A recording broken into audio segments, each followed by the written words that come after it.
This is the Felt Outfitter. I've been excited to test this bike out ever since I saw it at Interbike 2014. They had it hooked up with a trailer, and the idea was that you could outfit this to go hunting in the backcountry. And you can even see it's got this cool green sort of camo paint job going on. It comes with these really cool Old Man Mountain front rack that's connected right here at the top of the fork, as well as closer to the bottom. They've got extra mounting points along the side there for carrying bags, things like that. They've also got a rack on the back, another Old Man Mountain mounted to the seat stays, and then down here by the rear dropouts. It's really adjustable stuff. Feels really sturdy. I didn't see like a maximum weight measurement on it, but I'd imagine you could carry quite a bit with this. One thing it doesn't have is bottle cages. You might have to get one of those under seat racks. Maybe you could put something right here depending on the bottle size. You could wear a camel back. In terms of balance, this bike is excellent because it's got the Bosch system, 350 watt mid-drive motor, and it's actually got a really small front sprocket. I think Bosch has 3 sizes that they recommend, and then it's sort of up to the manufacturing company to choose the size. I'd imagine that in this case, Felt chose the smaller size so that you get an increased mechanical advantage. This is an 11-speed cassette in the rear, which is phenomenal. I mean, it's as big as I've seen with a rear cassette like this, and you can see that that outer ring is just enormous, which again is going to get you a mechanical advantage for climbing and making it through snow. And I do have snow. I'm going to test it out today in this. Really looking forward to it. So that's the SRAM S1 11-speed cassette right there. The Bosch system does have shift detection, so if you are climbing and you need to shift gears, you shouldn't have as much mashing problem as you might with a less sophisticated system. This measures your wheel speed, and there's a sensor down there and a magnet, just like a traditional cycle computer. It's measuring all the time. Also, it measures your cadence, so how quickly you're pedaling, and also your torque, so how hard you're pushing. It measures all 3 of those things 1,000 times per second. So really good system that they chose here. The battery pack mounted right there on the down tube offers that good weight distribution as well. They call it the Power Pack 400, but it's a 36 volt 11 amp hours. It's 396, almost 400 watt hours. The thing is removable. It locks to the bike frame. You can actually see on the other side here, there's the charging port, and it's got like an LED charge level indicator built right in, which is pretty cool. So if you take this inside, which I would recommend doing if it's cold out, so the battery's not going to last as long in cold weather.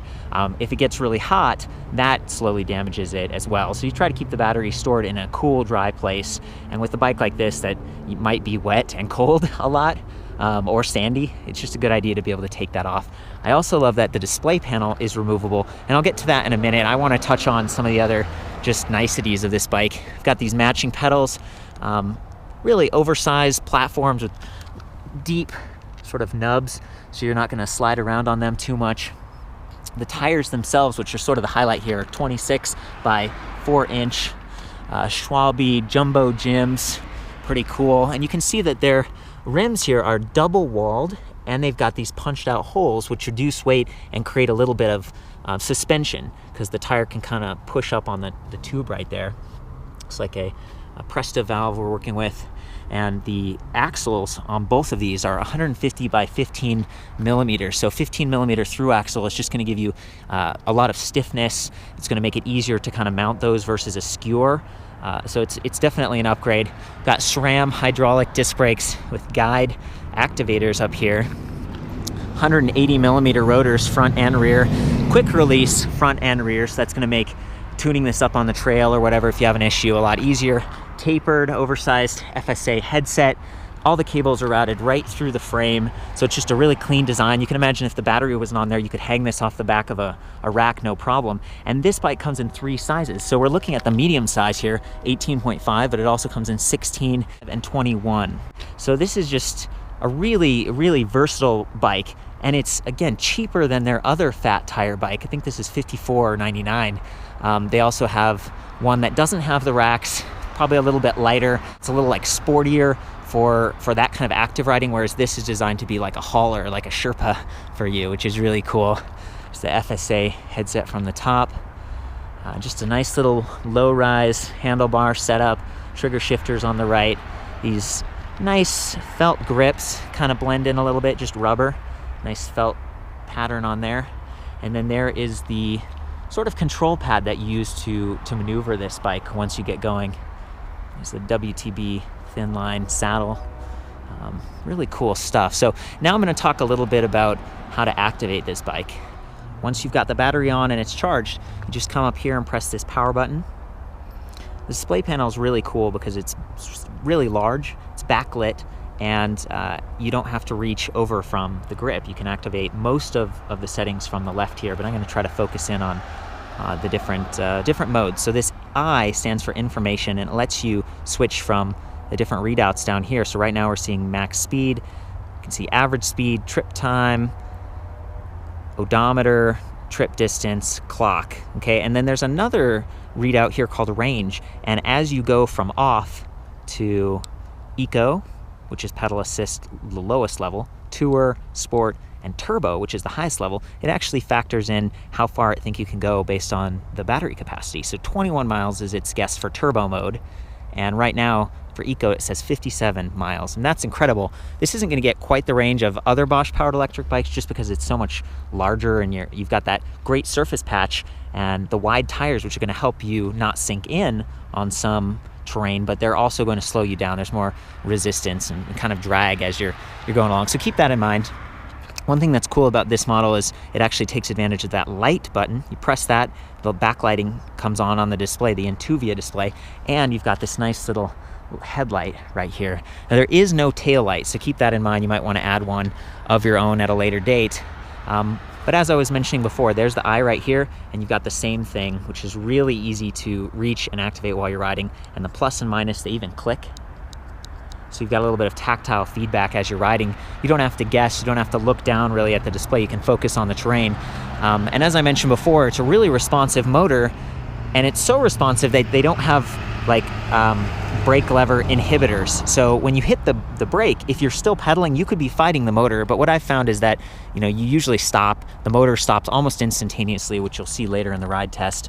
And this system works pretty well. It allows them to have those upgraded brakes, as I mentioned. They actually have 4 pistons, so you're getting even more power output from that brake and more consistent, which is just going to smooth it out. They're the kind of brakes that you really don't even have to use more than a finger or two, and you'll notice that they're a little bit shorter levers. So I think it might be time to just hop on this thing and ride it around a little bit. Do watch when I start and stop pedaling for how quickly it responds.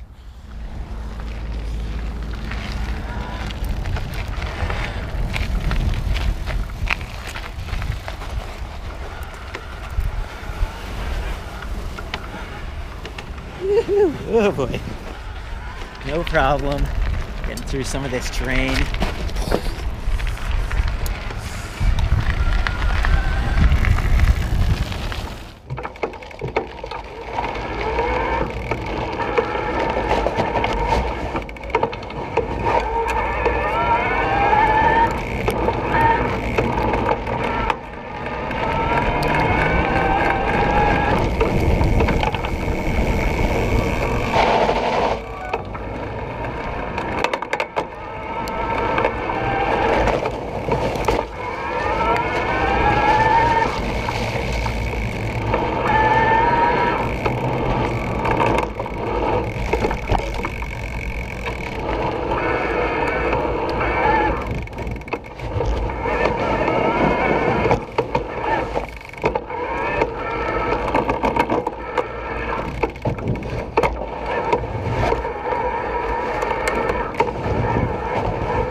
Well, we found some snow that was a little too deep.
Very cool.